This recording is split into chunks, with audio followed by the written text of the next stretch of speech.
Bitcoin World Conference. You're the keynote speaker, you're the most notable speaker, let's be honest. What are you going to be telling the audience? I think it's really interesting because I'm one of these people that was a really well-published bear on Bitcoin for many, many years, and I had reasons why. And now I'm a bull. So I think it's good when you see someone that's really thought it through. And obviously, I'm financially sophisticated. I know about this stuff. So I think people could take some stock in that if I'm into it now, after really being very negative and publicly so, that's probably a pretty good sign.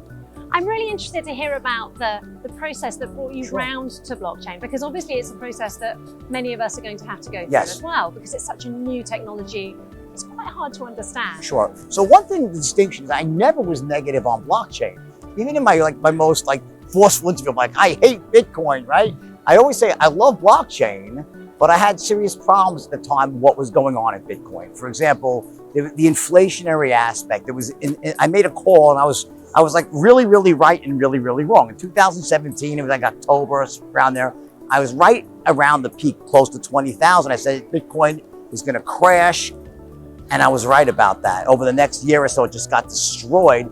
But then I was wrong. I said it's going to zero and never coming. And that was an important thing because usually in my world, when something that's speculative crashes like that, especially when it's theoretically not backed by something, there's no company there, it dies, withers away, goes to zero, and is never heard about again. When Bitcoin crashed, it stopped at 3 billion. And you have to ask yourself, wait a second, something must be going on more than meets the eye. So that was one thing, that when it crashed, it didn't go down to zero. It actually maintained some base value. So that was very interesting to me. And also the reasons why I was so negative on Bitcoin were I thought it got ahead of itself. And it did. And the initial run up back then was very, very different than the run today. This is much more broad-based institutionally. It's very smart people. A lot of prestigious people are behind it. And let's be honest, I thought I'd be the wrong person to be the early proponent of Bitcoin because of my past. So I think now it's, that I'm a proponent, it makes a lot of sense. But if I was the first guy saying this is the best thing ever, it probably wouldn't have been the right move for me or Bitcoin back then. But I was watching things happen, for example, like there was people saying Bitcoin's going to 1 million, it's going, and that bothered me because what I saw was things that were very endemic to the penny stock world, where in order to get average investors to buy something, you have to create these irrationally large potential gains, because if they're just going to make 50% in their money, well, I'd rather buy a regular stock or something. So there was people beating the drum, it's going to 1 million, it's going to 1 million, tomorrow it's going to replace the dollar. And I thought that was nonsense. And that really bothered me. And it made me so negative on it. And because that was the voice I kept hearing loudest of all. It's going to replace the dollar. And I was like, no way, never going to happen. And that was a big part of it. Also, there was the sovereign risk part. And I was just saying, there's no way listen, I didn't go to jail for stocks. It was for money laundering, the smuggling money to Switzerland. I was like, and I know how the US government is so vehemently against money laundering. I'm like, how are they going to allow a technology that at the time seemed like it was almost designed for that? And its first usage was used on the Silk Road.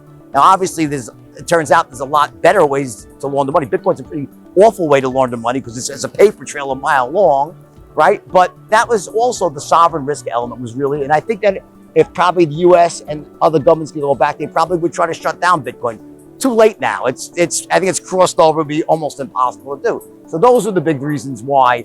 And then the shift was someone I met gave me a very different, more sober look about Bitcoin, which is really viewing it as property and a store of value. And once I heard that case, and I really, had a long debate with this guy about that, it started making a lot more sense to me. And he's like, never replacing the dollar. It's not meant to replace the dollar. It's not a good payment system itself. It's more for store. And then I really started looking at it again. That's when I started really getting involved in it. You've called for government regulation. Now that is really interesting from an individual like yourself. I'm not used to financiers asking for more government regulation into something like a crypto coin. But you do believe that I think it's extremely important and will massively benefit Bitcoin and altcoins that are legit. What's happening right now is that there are all these, SHIT coins out there, and there's two types of altcoins. There's those altcoins that are really interesting. They're trying to solve a problem, remake a financial system in a very elegant, futuristic way, and that's great. But then there's a lot of people out there who are launching these coins that are really designed to do nothing more than separate people from their money. And there's no regulatory landscape right now to crack down on those people in a sufficient way. And also, the lack of clarity the regulators have created is stopping legitimate people from doing things right. I think all the legit players in the blockchain world, they all would love to just tell us what we're supposed to do, and we'll do it. We want to be transparent. We want regulation. So that's why I think it's good to get rid of the bad players, because the bad players give Bitcoin et al. A bad name, and it doesn't deserve that, because it's actually an amazing technology and it's a great store of value. It's proven to be, at least so far.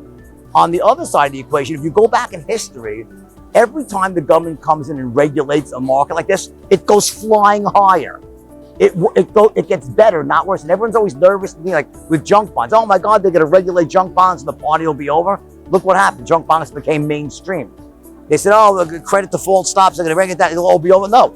Derivatives market, it always gets bigger after the regulators get in. So yes, there's a bit of pain in the short term, but I think it's a very bullish case that the regulators will get in. And I think they'll get in very soon. So you've been quite disdainful about certain coins and very enthusiastic about others. Can you outline which ones you like and Sure. which ones you don't like? So without making this a recommendation, things that I own myself, I own a lot of Bitcoin, I own a lot of Ethereum, a Solana, I have Cardano, I have some Polygon Matic. Those are like, I look at Bitcoin, and Ethereum is like the S&P of crypto, almost. Like those are the ones that are really the safer, to me, stores of value with a very high likelihood of long-term capital appreciation that will outperform, I think, any other asset class out there, including real estate, even leveraged real estate. Then you have joke coins like Dogecoin and Shiba Inu. Those don't bother me. I don't invest in those. They don't. People think I hate Shiba Inu or Doge. I don't. Those are different. They're funny. I mean, I think it's stupid. I think people lose their money because they bet foolishly on these things. They don't realize what they are. They were designed to be jokes. They're meant to be jokes. They're pure speculation. They're more NFTs than they are coins. But so those don't bother me. What does bother me are this class of altcoin, where we call them shit coins, and they basically have been designed in a way where there are people behind them that are unscrupulous. They're eventually going to do a rug pull at some point in time, or they just have a mass amount of supply themselves. It's not really solving a problem. There's no real utility, and there's no use cases. It doesn't need to exist. It shouldn't exist. Those really, really bother me. I don't need to name names, but there's a lot of those out there, a lot of them out there, and they really need to be shut down. And all they do is they cause people to lose money, and they give the legitimate ones a bad name. Then you have this other class of DeFi protocols, which I really love. I invest a lot in them, things like OHM, Klima, and I'm getting killed in them right now. But that's okay, but I love that. I'm a very long-term investor. So I went from being up a lot to down a lot, and I also have been hacked recently, which is a good lesson for me. So everyone, you gotta be careful, don't get hacked, right? Be very careful. Oh gosh. I got hacked, yeah. You got hacked? I did. Oh my God, do you think they targeted you directly? No, it was my MetaMask wallet got hacked, and I'm the least careful person. Like, I'm the guy you would hack. So knowing that, I don't manage my own stuff. I have my CFO of my company. He's very careful. He manages it somehow, even as careful as he is. Somebody clicked on the wrong link somewhere, and he ended up in a site he thought was a certain site. It wasn't, yeah. And ended up costing me $250,000. Which was enough to ruin my weekend, but not enough to really piss me. I mean, it pissed me off, but it wasn't so terrible.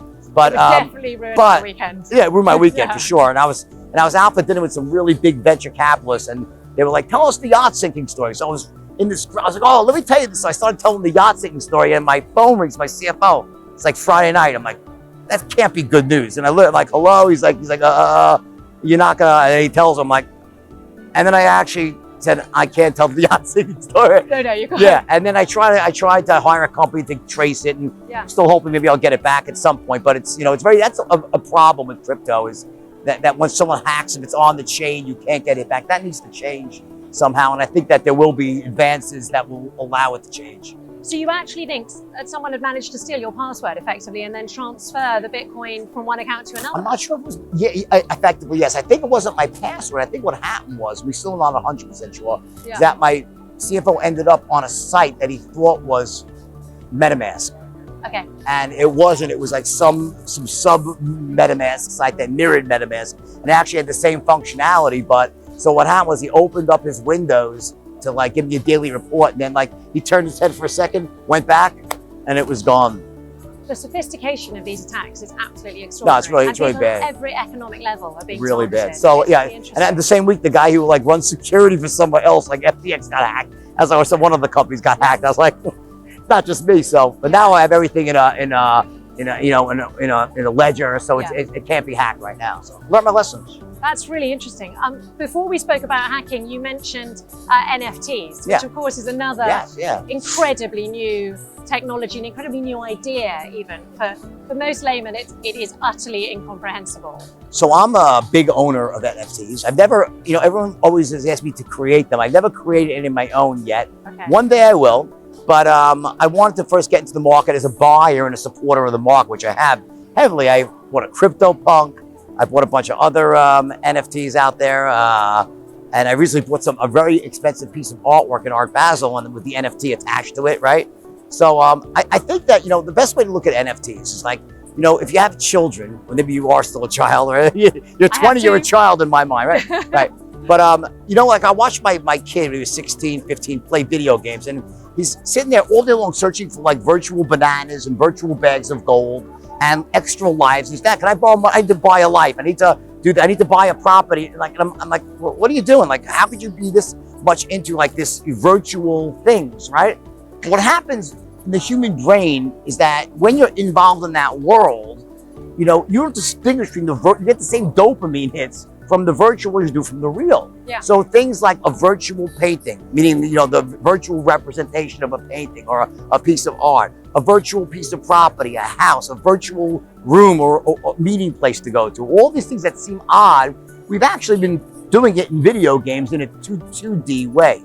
So I think what you have to imagine is you watch one of these sci-fi movies and they all wear, either they're built into their eye, where suddenly there's like an overlay. I think this is what's going to happen with augmented reality, where you're going to start looking around the world and you'll have either glasses on, not like the old style Google. I mean, modern, I think it's about to happen with these glasses coming out from some big companies, and maybe some prototypes are already out where they look like Ray-Bans or whatever, and you're going to be able to see overlays in a virtual world overlaying the real one. And I think that's when you're going to start to see NFTs, where like you'll walk in and you'll see your digital things, your virtual things around you, and there's going to be a whole world. It's almost like we don't even know what this world is going to look like. When they were building the train tracks that went across the United States and for that matter the world, no one really knew what was going to happen in all these small towns that would spring up, but we knew that you had to connect the whole country.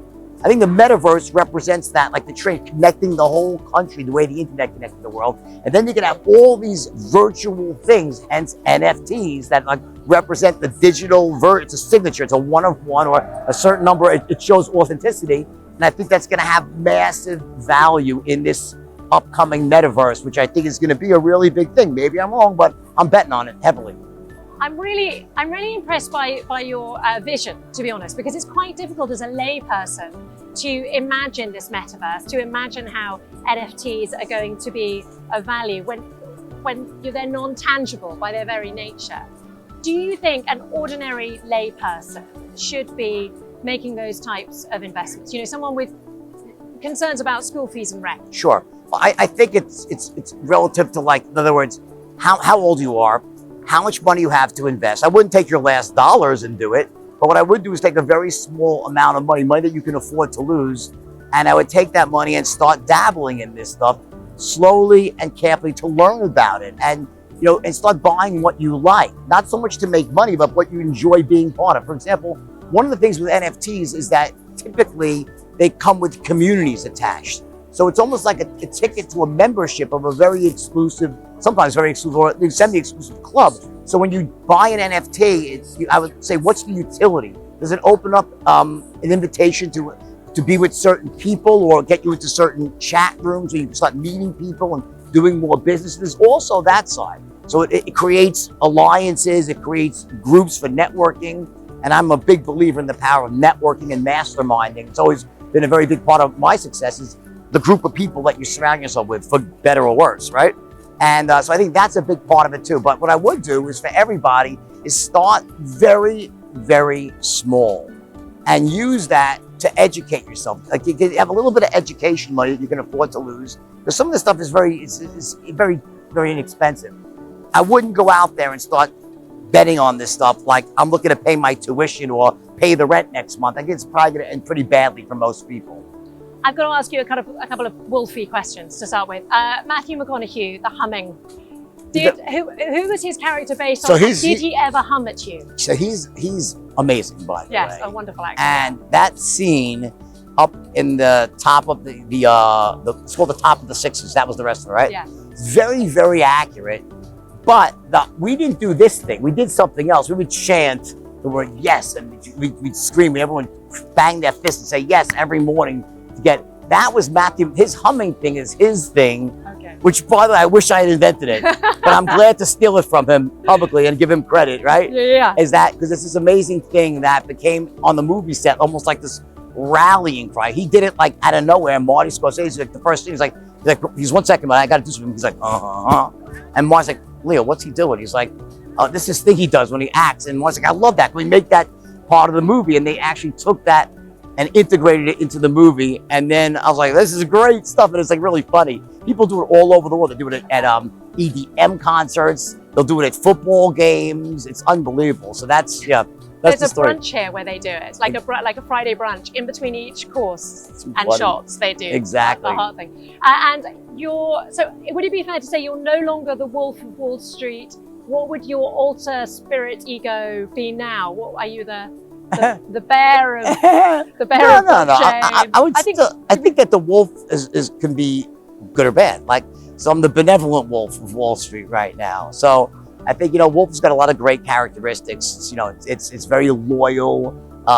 It's very adaptive. The wolf will always find a way to make something happen in terms of like you put it in any environment, it'll figure out a way to survive. So it's a very loyal animal.